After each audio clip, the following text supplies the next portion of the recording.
Welcome, everyone. This is Lindsay Coates with Athens, Georgia Politics Podcast. Welcome to the show. Today, I have candidate for Fulton County Commission, Mo Ivory. Welcome, Mo. Thank you. I'm excited to have you today. I've gotten to know you a little bit over the last, 6 months or so, year, Yeah. and so I'm excited to talk to you today about your commission work, your background, how you got to that commission work, and what you're Mhm. doing now and what you want to do in the future as chair. So we'll dive in. And my first question nowadays, what's your favorite dinosaur? Oh my God, I can't even remember dinosaur names right now. I know we'll give you. I actually have twin granddaughters who are dinosaur insane. So I'm stepping on dinosaurs and they're all over my house. But the names of dinosaurs, Are I don't have not. a favorite right now. I I've can done imagine. nothing. I haven't been able to watch TV, get into trends, none of it. But ironically, whenever I'm on my phone, because Apple is trying to force me to upgrade my phone, you know how Hmm. everything stops working. I all of Hmm. a sudden now have a dinosaur that when I open up, have you ever had this? No. Okay. So when you go to you're trying to do something on the internet and it doesn't want to let you, a Yeah. dinosaur comes up and it goes scroll through the dino. And it's just a dinosaur that goes across your screen. And that's the one I've been seeing the most. Um, Okay. yeah, and it's just because I have an old iPhone and I've been refusing to upgrade for years, and now Apple's like, it's time. It's time. You're a Yeah, dinosaur. Your phone is a dinosaur. And that's your favorite one, then. We'll go with that's that. Excellent. Excellent. So, talk to us. Talk about your upbringing. Like, where did you grow up? What are some of the lessons that were bestowed upon you by that upbringing that kind of led you to where you are today? well, that's so good. Thank you for giving me the chance to do that. So I grew up in New York City. I came to Atlanta in 1987 to go to Spelman College and graduated from Spelman. One of the best decisions I ever made. Went to law school in Philadelphia and then practiced at large law firms in Philadelphia for about 6 years. And then finally came back to Atlanta in the year 2000 to work at a firm here called King and Spalding, and worked at that law firm for several years and then continued to practice in-house at several companies until I finally left the law completely and went into radio and television work. So I'm originally from New York, but I say like I kind of like was raised in New York and grew up to be 18 in New York, but I became the woman that I am in Atlanta because of Spelman College and all of the experiences that I've had. And I've actually lived in Atlanta longer than I ever lived in New York, Yeah. if you count it, right? Yeah. 18 years in New York growing up, and then the rest of my life here, which is, some more years than that. Um, Just a here few. Just and like, just here, I raised my kids here. I have six kids and two grandchildren, twin 4-year-old girls. So I'm having the time of my life with them. So yeah, that's kind of what my life is like. We just became empty nesters last year yeah. when our last child went off to college. Chancellor, he is a freshman at Clark Atlanta University.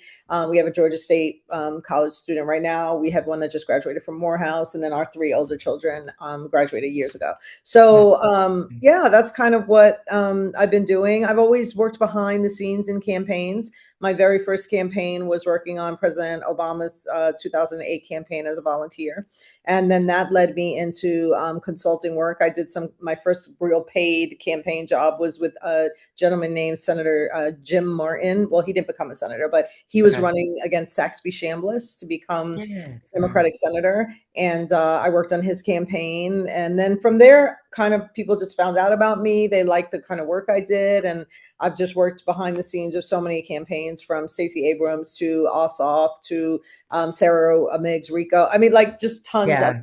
And people always said, you should run for office one day. And I was like, I don't know. I kind of like what I'm doing. And currently, my daytime job is I'm a law professor at Georgia State University Okay. College of Law. And so really happy, love teaching, always have loved educating people about what's going on. And then the opportunity came up in 2024 to run for the Fulton County Commission. And I thought it was like, like most people, let me say this, don't know what the county, like really did, I don't know right? what to do. Yeah. Right. I don't know what the county does. So, I knew what the county did, but I went about like researching a little more and I thought, okay, this won't be as vigorous as, like running for mayor or running for city council or something like that, or, state. And I said, I think I could be really good at this. And also, the government center in Fulton County is only 7 minutes from my house. I love that you thought it was going to be easier, and then we're going to get into to Yeah. like a council I seat was or like, something. I'm But smart. I'm a lawyer. I could do this, yeah, right? And so I ran, I won, and I got there. And, very, very quickly, I found out that no, wow, there are so many issues. The county is sort of this place where nobody really pays too much attention to it. So it gets away with doing a lot of things that people don't know about, or it just stays. It's either one of the two things. They get away with a lot or they stay under the radar. So yeah. there's not sort of the awareness of what's happening. So there's not as much eyeballs on it. So people don't know as much about it. Mhm. And I Yeah, realized that there was just so much that needed to be done, and that our county actually has a larger budget than the cities, yeah, obviously, and even the city of Atlanta, with the county having 15 cities, Atlanta being the largest. Atlanta has a smaller budget than the county does, which only means that the county has more resources and does more with the resources, that they have, because they have more or should. right. So that just was really intriguing to me. That's awesome. No, and we're going to get into all of that. And I want to ask you first, though, you're the first Afro-Latina commissioner in Yeah. Fulton County history. Your mother is from the Dominican Republic. Dominican Republic, yeah. Excellent. Grandmother immigrated from Mexico. Yeah. She lived to be 110. Yeah, she was 110 when she died. Yeah, amazing. Some great Just, yeah. foundation. What do you think it was about growing up in that family that taught you about government, how it works or how it fails people? Like what was ingrained in you from a younger age? Yeah, I always grew up in a diverse environment. My mother has 7 brothers and sisters. And so my mother is the only one of her sisters that married an African American man. So most of my aunts are married to either Hispanic or white men. So my Right. family looks like the rainbow, like at a That's family great. reunion, you don't know who belongs to who. I mean, it's Yeah. just amazing, right? And so we never really grew up like having the color consciousness that is so a part of life in the South, like you're white or you're Hmm. black in New York, and especially in a family mixed with so many different hues, like everybody was just a part of the family, right? So I learned sort of when I came to the South more about the political awareness of race and colorism in a way Interesting. that I had never experienced it as a child or as a young person growing up in New York. So I became hyper aware of the political nature of it all. And I guess Hmm. when I was at Spelman and I was in the SBA, and I mean SGA, the Student Government Right. Association, and I started running for things, I started to become really aware of it. And I thought, wow, this is interesting. So then I just, as a young person and as a lawyer, I started like really getting into like, when is it time to vote, getting into the issues and all that. So I think almost in a weird way, the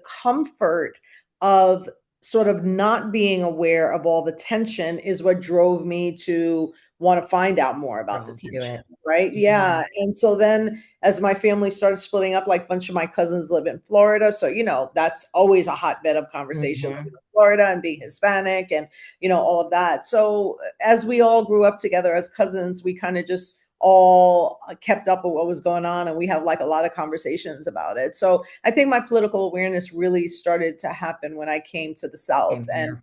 I learned about all of the division and how political it is. Can probably feel it at times too, I'm Oh sure. yeah, all the time. Right. And Uh, in the South, let me just say this: nobody yeah. ever asked me if I was Hispanic. They Uh-huh. always just You assume just I'm white. assume. Hmm. Yeah, because in the South, and even when I just first came to Spelman, you were black or white. Nobody was Hmm. saying like, "What's your ethnicity?" or "What are you mixed with?" or anything like that. It was just like, "You're black, you're light Yep. skin, your hair soft, and that's it." Like it just was no other thing to be. And I always would tell people like, I'm actually Hispanic, and people would be like, "What?" So it just there was not a lot of space for it. Right. That's interesting. And how we're all kind of coming. I don't know. It is. I grew up in the South my entire life in Georgia for the most part, and yeah, it was just always something that was it. It is a more recent thing for people to start Yeah. recognizing that. the other, which just sounds weird. It's not the way I want Yeah, to put it, but you're right that it was always that dichotomy of black and white versus yeah, anything else. yeah. You spent, before we get into your current career, you spent a year, I thought this was interesting, as the chief of staff to an EVP at Warner Music Group. So that was kind of like in this time of when contracts were doing the 360 thing, wrap Yeah, around, taking portions yeah. of artists, Everything. everything, right? How do you reflect on that time and that work that you did there? And like, does it seep into what you're doing now at Georgia State with your students? I was just curious about that time. Wow, that's so interesting that that's the thing you picked out. Because I met the person who was the EVP that I ended up going to work for on the Obama campaign. And he saw some work that I was doing and heard that I was a former entertainment lawyer and just came to Georgia and asked for me and what he could do in the Obama campaign. So he came to Georgia. We got all the artists together: T.I., Ludacris, Jeezy, Hmm. all the regular ones that are activists, and they started like getting on the campaign trail or whatever. And so I formed a relationship with him. And when the campaign was over, he was like, "Would you ever want to come live back in New York?" And I was like, "Yes." And so he said, "Well, I've got this year-long position that I'm really looking for someone to complete this project." And da, da, da. And I said yes. And I grabbed my daughter, pulled her out of Woodward Academy, and we went to New York for a year and had Let's a go. New York adventure. Yeah, and it was Fun. amazing. Yeah, it was amazing. And so it was kind of like I was at the right place at the right time with the right mix of experience, having been an entertainment Hmm. lawyer and working in politics. And he was looking, and the work that I did when I went to Warner was actually, and 360 agreements were just brand new then, and artists were like, "What? Like, keep my touring money?" They were Hmm. just really trying to grapple with how And to my do that. merch. You're like, yeah. Yeah, and merch, right? And it was, it was just because like the industry had declined so much that record companies had to find other sources of revenue, right? And so they were going to get it from the artists. So I did do a couple of like explainers about that and helping, going around, but I was really working at, with the Warner Brothers PAC, which was to try to get artists to participate in public performance royalties. And Yeah. so that was something that we were working on a long time ago. I mean, the year 2009. Um, Okay. yeah, when we were working on that. And so, yeah, that was a really interesting time. That's fascinating. Yeah, I saw that. I was like, that is what an interesting time to be in the industry, Yeah, especially as an attorney. yeah, You, we're going to jump forward. So in 2024, you beat an incumbent and won Fulton County Commission District 4, and you've served, and this is a little controversial, but I think people would like to know this, but you served for 14 months and then you resigned to run for the whole county for the chair.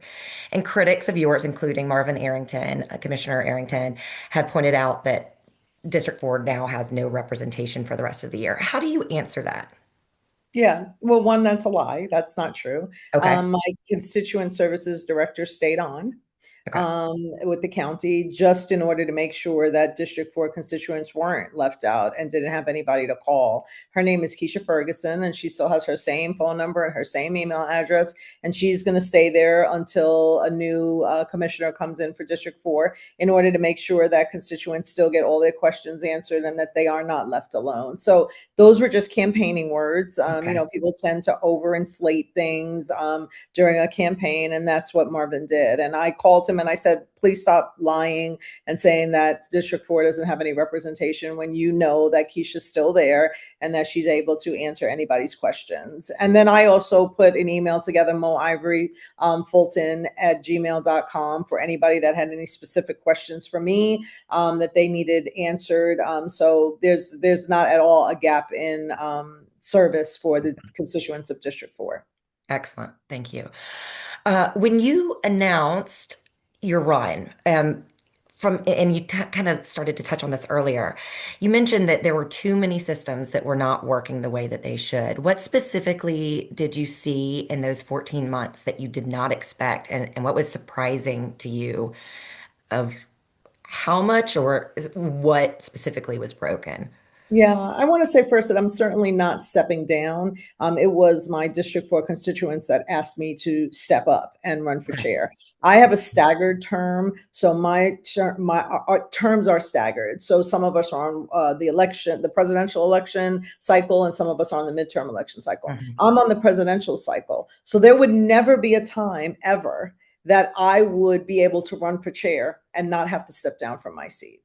Got it. So it Got it. wouldn't matter if it was after 4 years, after 8 years, after 12 years, I'm always going to have to step down from my seat to run for chair because it's off of my cycle, Right. And Georgia right? law. Yeah, Yeah. by Georgia law. So there's nothing I would ever be able to do about that. So I'm not stepping down. I'm actually stepping up Right. because what I saw in the first 60 days that I was there blew my mind. And I thought to myself, I won't be able to be effective in this type of environment with this type of chaos that's going on year after year after year. And I started learning about the way that we handle our budget. One of the very first things that you do when you become a commissioner is you get sworn in like January in the first week. And the very first meeting that you have to adopt a budget that you have never seen, that Hmm. you don't know anything about, and you are expected to just adopt it. So I quickly was like, I'm not adopting this budget in the first meeting. So we're going to have to go to the And we're second. talking hundreds of millions of dollars, right? Like $1.2 billion. billion. That's right. Billion, always with a B. Hmm. And so I said I will not vote for something that I don't have an opportunity to read over. So between that first time I got it and the next meeting, which was the third Wednesday of the month, I spent that entire time reading the budget and trying to understand it. And it's a very hard budget to understand Hmm. because it has a lot of flaws in it. We work on a calendar year instead of a fiscal year. So we're always borrowing our money to pay for something in the same year. So the Interesting. money that we're operating on right now, we have not yet collected. We've borrowed it. So we Okay. will not collect it until people start paying their taxes, which is at the end, like past Later April this 1st. year. Yeah. But so we're always so I don't understand why we do it that way. And it's not smart to do it that way. I even went to the CFO and I went to our tax collector and I said, why are we doing it this way? And this is the way we have always done it. Just how we've always done things. Okay. I don't think that this is a smart, effective way or a good use of taxpayer dollars, because we have to pay on the money that we borrow to Right. pay our bills. So we're borrowing money to pay our bills and we're paying to borrow the money. So it's just, it doesn't make sense. That was the first thing. And that was in the first week I was there. Yeah. I noticed that. And then, of course, there was the jail crisis. We're under a Hmm. consent decree, which means the Department of Justice has taken over the Fulton County Jail. And I started asking all kinds of questions. This is after the gentleman, LaShawn Thompson, in 2022 died of bed bug bites, right? So I started asking the questions and I just wasn't getting satisfactory answers. And I would go to the chairman and I would say, Chairman Pitts, why are we doing it this way? Like, why are we not funding the jail if we know we have these problems? Why are we not providing the amount of money that they need for staffing? Why are we not doing? And I could never get clear answers. I could never get like clear, straight answers. Like, are you hungry? Yes. Okay. Why are we not funding the jail? Because, Right. and could not get the answers. And I got very frustrated with that type of leadership, And we where should, it's a lot of convoluted conversations with no results at the end. So right. I would ask very simple questions like, is this because of a relationship with the sheriff that is not good? Is this because we can't make the deal? Because I'm a lawyer, I can come help make the deal. Like, Right. what is and I just could never get the answers. That's And as the frustrating. answers started falling out, I started realizing that they weren't acceptable answers to me. Hmm. We don't have a hospital in South Fulton. The hospital that closed in South Fulton was 4 years ago. Like, why did it take 4 years ago to get a plan together to build a new hospital when there's no hospital in South Fulton? So if you have a heart attack in College Park, you got to go downtown Hmm. and you likely won't make it Right. at that time, Yeah. right? So the jail, the hospital situation, the budget, and then the courts were so understaffed, and the backlog of cases was just huge. And now that I understand, right? I'm a lawyer. Like, why do we have this backlog? Well, if you have one public defender helping 100 people, and you bring in another public defender, then one can take 50 and the other can take 50. And those 50 will move faster. But they refuse to fund it. So that one person has 100 cases. So those people who are in the jail are going to wait Yeah. because they're waiting for their turn to come up. So it's like these fundamental things that I just could not understand. And as I started getting the answers to the questions, they weren't satisfactory for me. And what I realized is that Fulton County is stuck in a pattern of bad decisions Hmm. that have been made over decades. The Hmm. decades that Marvin Arrington has been there, the decades certainly that Chairman Pitts has been there. And Right. nobody has said, hold on, let's do something differently. We've got to do something differently to solve these problems. And I feel like I have to do that. I cannot, Lindsay, sit there and not do anything. I don't blame you. I don't blame you at So all. I'm a kind of person that's like, I'm putting it all on the line. If I win, I get to do some great things. And if I don't, then I'll serve from behind, like I Yeah. always have. I don't mind being in the background.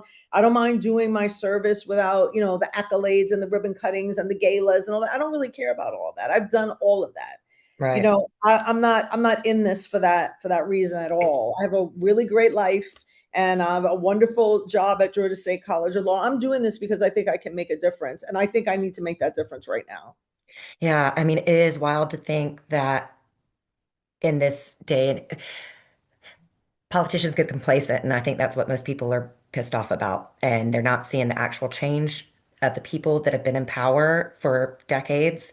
They're saying that it's empty promises after empty promises again and again, and not actual change making. And Yeah. it's frustrating on so many levels. We have the same issue here locally in Roswell, where it's been decades and decades of decisions that led us down certain paths, and now we've only got one exit off of 400 because they didn't want, the Yeah. in-town traffic coming. Anyway, but yeah, after so long, it takes somebody from outside coming in and to shake things up and really get things moving again. Sometimes it feels that way.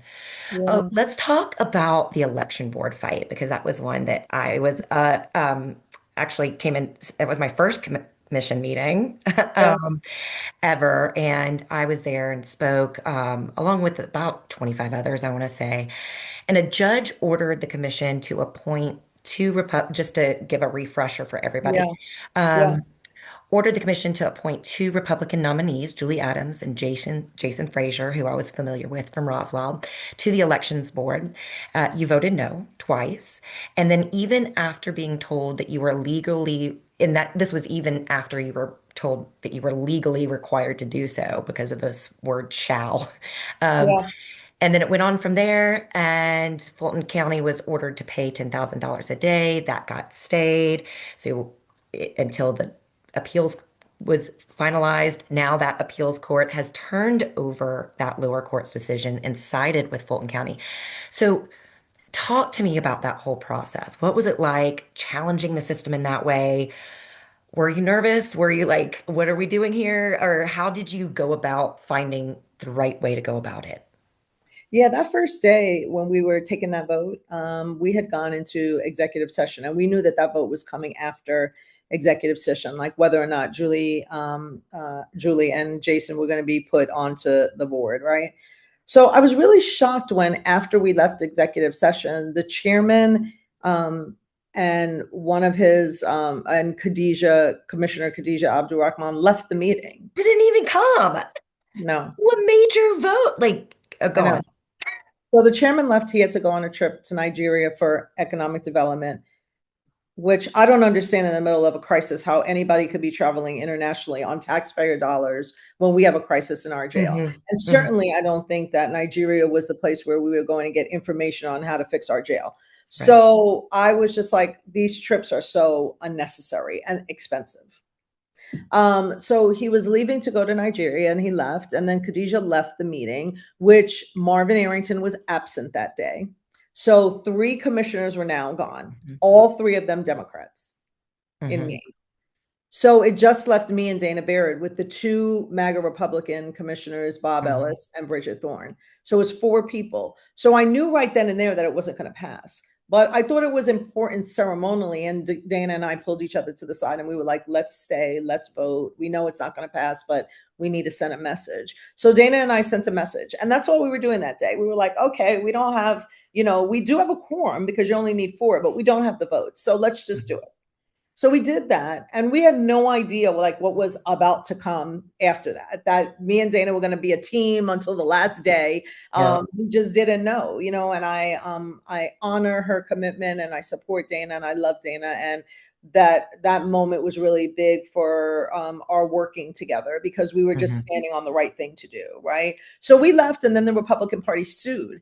And because Dana and I were the only ones that actually voted, we sort of became the mouthpieces of it all. De So facto. Yeah.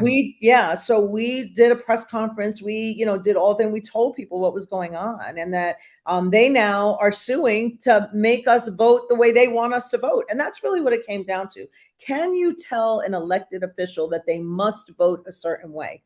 And Right. well, that just feels unconstitutional on its face, right? I'm an elected official. You can't tell me how to vote because I have my First Amendment right to vote however I want to vote, right? Hmm. So even though they were trying to get the language and do all the legalese around the language, the real issue was, can you get me to vote a certain way so that you can get the four votes to put Hmm. them on? And a judge said no. So in the end, the judge said no. So all the things you mentioned about the fines and the jail time and all of that was part of the process. But in the end, the appeals court decided that no party, Republican Party of Georgia, can compel an elected official to vote in favor of a certain thing that they want. So they now have to present two new nominees, which is like what happened always in the past. We've been It's not doing even this the first time, already. right? It's not even the first time in the past. But we're in a new era. Like MAGA takes it all the way, right? Uh-huh. Like all the That's way. it. But in the past, we've said no to Republican nominees, and then the Republican Party just presents somebody else. But they Right. didn't want that because Julie Andrews and Julie and Jason Adams. I mean, Julie. What is Julie's? Jason Frazier and Julie Adams. Julie Adams. Yeah, that's Julie it. Adams and Jason Frazier, they have an agenda and they were sent in to disrupt the 2026 elections. And Yep. that's why them particularly being on the board was an important move. And so I'm very glad that the judge felt otherwise. Yeah, I completely agree with you that they were intentionally being placed there on purpose because of the work that they had already done, not trying to. Julie Adams wasn't going to certify the 2020 election. Jason Frazier has built a thing to fight voters and Mm. turn over their voter registration. Um, and the seeing y'all do that, seeing y'all the outcome that came from that and what the fallout was, I was just blown away. And we covered it on this show, on one of our panel shows. And I listened to it earlier just to go back to that time in August. And it was interesting to hear what my coworkers or colleagues on the show were saying at the time and kind of insinuating it that, it was performative or it was just for whatever. But I was just like, you can't force somebody to vote the way you want. I don't understand how this isn't getting Yeah. through to all of us. And I think it's Yeah. that concern. I don't know what it is, just not wanting to see reality for what it is. I mean, if they had had the votes and it was, I don't know. I guess It's if just a kind of Republican sense of like, we will not lose. majority wanted to block Democratic nominees for local elections boards, I mean, you can do that. They have that right. Right. Correct. So, And they still can have representation, just the ones that get nominated right. and the ones that get the votes. That's it. That's it. Get the votes. Get the Get the votes. votes. That's all legislation is. I need to That's pass this, so I exactly got to right. find the votes. On January of this year, 28th, you get a text from that the FBI is raiding our elections office. You jumped in your car, you drove it down there. What's in your head on the way? And then what was it like when you got there? I was thinking to myself, wow. I said, this is real. Yeah. Like I knew that he was coming for Fulton County, and I thought all the things like you can't give out water, you can't do all those things. Mhm. They're going to put police at the front of the precincts. They're going to intimidate people or whatever. But when I heard that the FBI was there to get the actual 2020 ballots, because honestly, what could you do with the 2020 ballots in 2026, right? Right. Like, you can't go back and be the president for 4 more years. Like, I mean, I just thought this is just the message that he's sending. Like, I will keep this going for as long as I want to, and I will allow this to disrupt this election. I'm going to Mhm. sow the seeds of doubt. I'm going to make everybody be fearful of Fulton County elections, and I'm going to do it by doing this. And it's just like it never ceases to amaze me how far they'll go, Mhm. right? I think we all have seen that, right? Every time you think Yep. like the bar is as low as it can get lower, right? So I just was like, wow. So I pulled up, and I have the utmost respect for law enforcement. I'm a lawyer, so I've taken an oath, and I will never interfere. I will never be out of step, disrespectful, unprofessional, none of that, because I honor the law and what it's supposed to do. So I went inside, and it was a very intense environment. Nobody was smiling, nobody was talking to each other, and they were just everywhere. It was probably like 40 to 50 FBI agents and trucks everywhere. And they weren't waiting for anybody's permission to open up the cage and get the ballots. There If weren't any employees there, were there there? were there were There employees. were. The So, regular so the but employees were there because yeah, they're preparing for this right, election.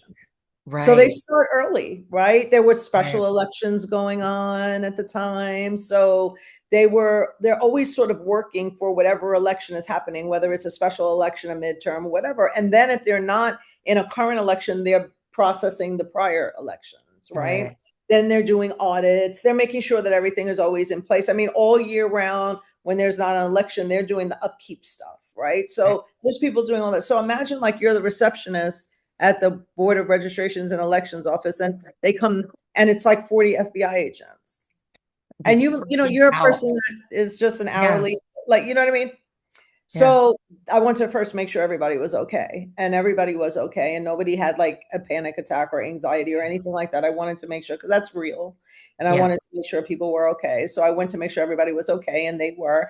And then we just started talking. Our lawyer was there from the county. So I just started asking her, like, what's going on. And then I just turned on my camera and started filming. Yeah. And I just told people I'm on the inside. I want to let people know. And so, like 1.6 million views later of that video, people were really thanking me for just showing them, like, where the ballots were and the cages where they were and what they were doing and why and all of that. So, I've started to have like a real serious social media following because of that. And what I realized from that, I could care about the likes and all that, whatever. What I care about that is people are DMing me and asking me questions like, what Hmm. does it mean when there's a Rule 42G motion? Or what does it mean? How could the FBI come in? What did the warrant say? What's an affidavit? So like Right. I'm sort of engaging people in the process of learning about Fulton County in a way that I don't think anybody ever has before. And that's what I'm really grateful for. I cannot agree more. I really think that it was an inside look and what your social media has done. And what your social media has done is educate people. It's brought more people into the civic engagement process, Good. and that's huge. And we need it at all levels of government, especially your Fulton County isn't a small government by any means, especially with Yeah. the funding, but people don't pay attention. And so it's waking a lot of people up. Where does that case sit today? Do we know what happened to like what happened to everything and where is it now and all that Yeah. stuff because it's faded. Well, we don't have the ballots back yet.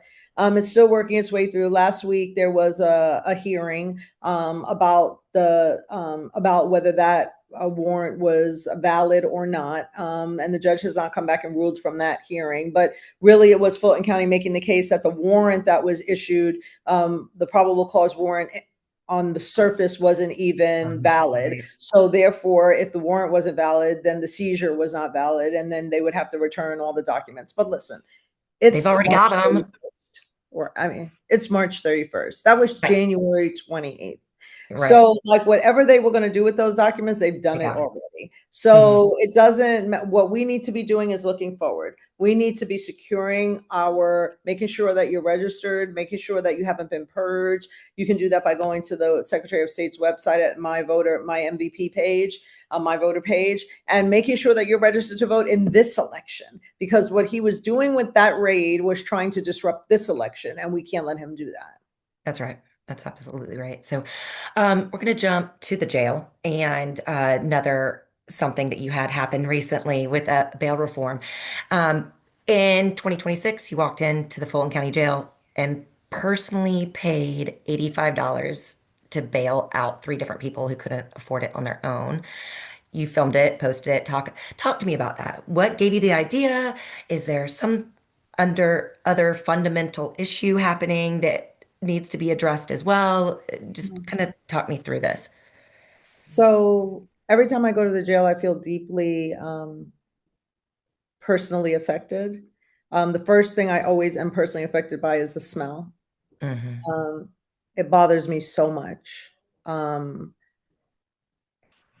I don't even know what to say about it. Like it bothers me so much. And I don't, every time I go to the jail, I see one of my five sons, because it's filled with young Black men.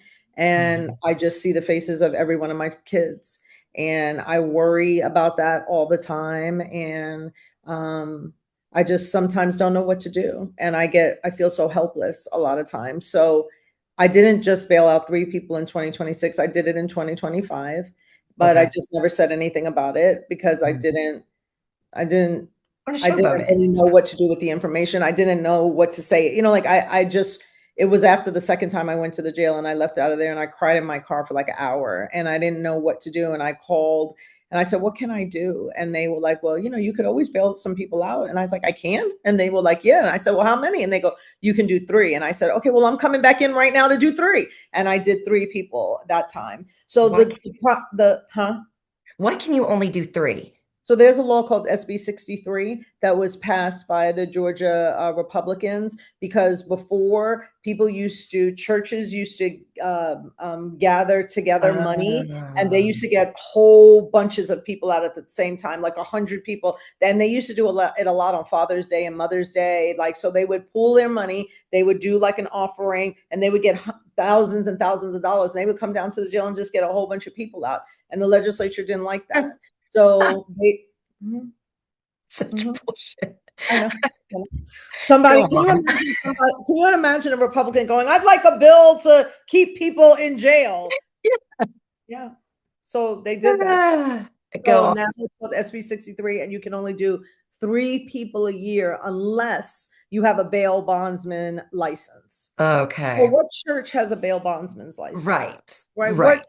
What group of people coming together have bail bonds licenses? Right? And these So aren't like violent criminals. These are no, all nonviolent.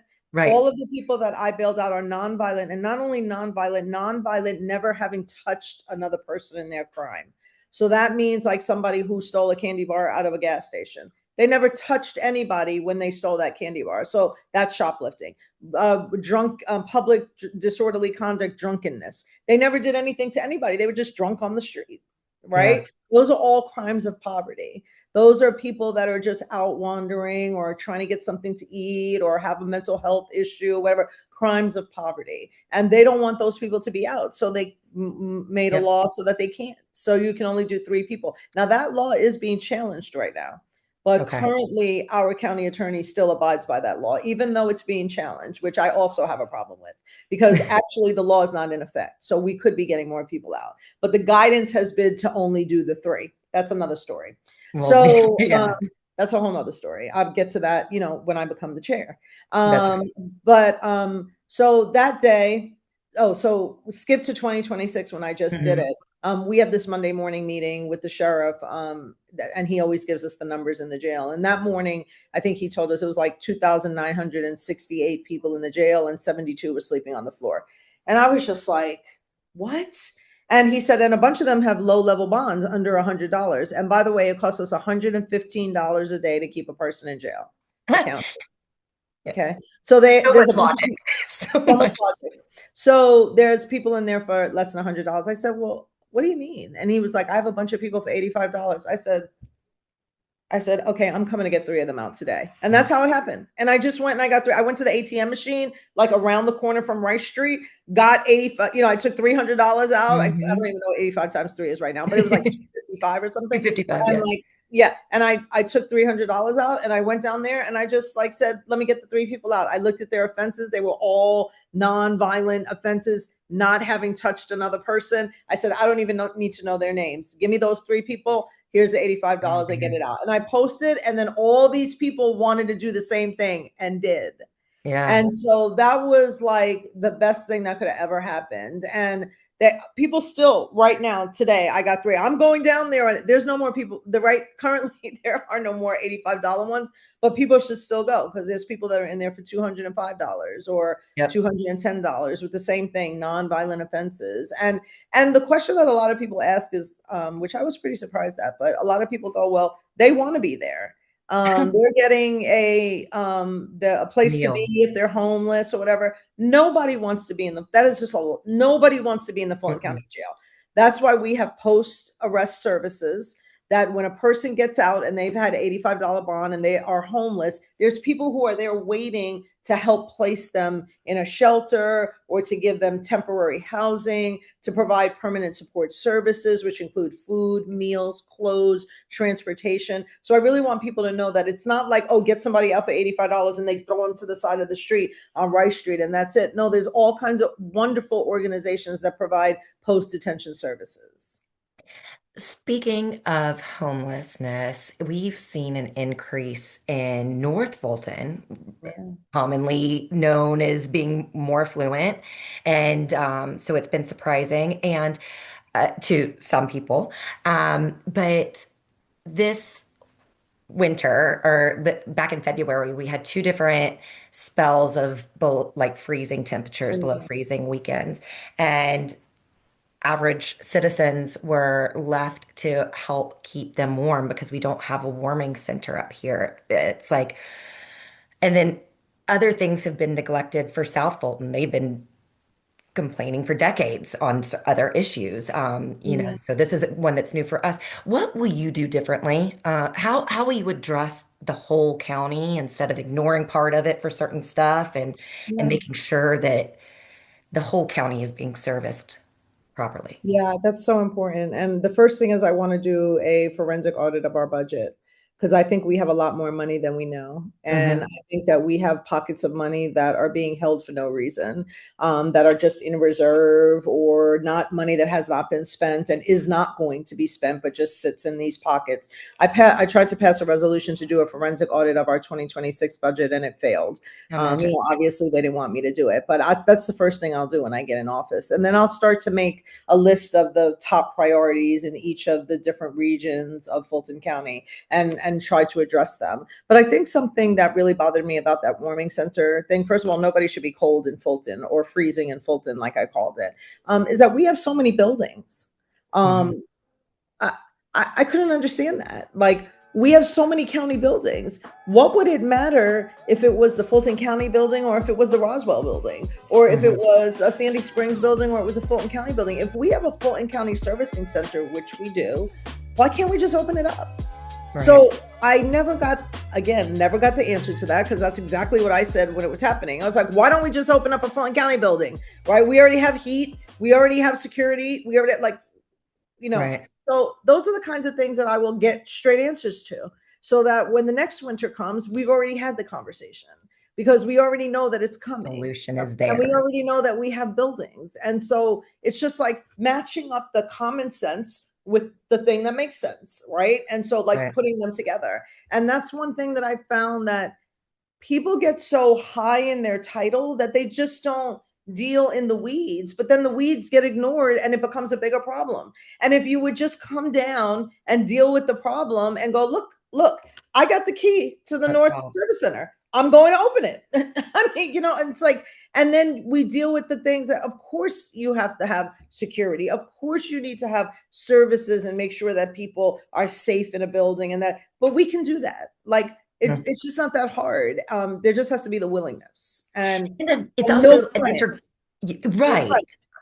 And it's an intergovernmental agency thing, like going, Absolutely. knowing the mayors, knowing the local municipality governments, and having that relationship so that they feel that they can come to you as well. And the relationship is mutual and in trying to get things done. Absolutely. And when they said, I think there was like a warming center in like Mountain Park, and they were like, oh, well, you could just take the tell the people that in Alpharetta that are outside freezing that there's one in Mountain Park. It doesn't Like, work. you're going to tell somebody on the side of the road, like, get to Mountain Park? Yeah. How? Make it How? make sense. Right. So, like, even if you said, well, there is a warming center in Mountain Park, then that would be great for the county to provide that transportation. Yeah. Right.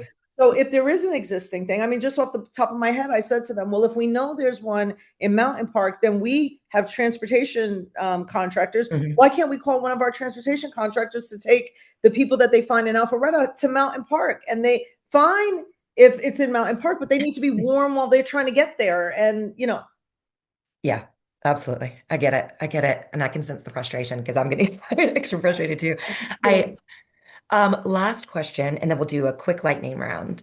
okay. So, what is something you wish, what was I going to say? Hold on. What is something you wish more people would ask you about? Ooh, the services that Fulton County offers for free. Okay. I wish more people would know what those are. Anywhere from in-home care, indigent burial services, free family therapy, free fresh vegetables, free home repairs, free transportation, all of these things that I wish people would ask me about so I could tell them you could get that from Fulton County. Excellent. Excellent. Thank you so much, Mo. Lightning Mhm. round. You ready? Okay, I'm ready. Five quick ones. Last concert you went to? Oh my gosh. Well, it's going to be tomorrow, new edition. Okay, that'll be a fun one. Yes. Are you a reader or a podcaster? Reader. Okay. What is something you've changed your mind about? Botox. Okay. Same. I now get Yeah. it. Ain't See? no shame. Ain't no shame. What's your favorite ATL sports team? Oh, the Falcons. Yeah, gotta go with them. Um, what is making you laugh these days? My granddaughters. Wonderful.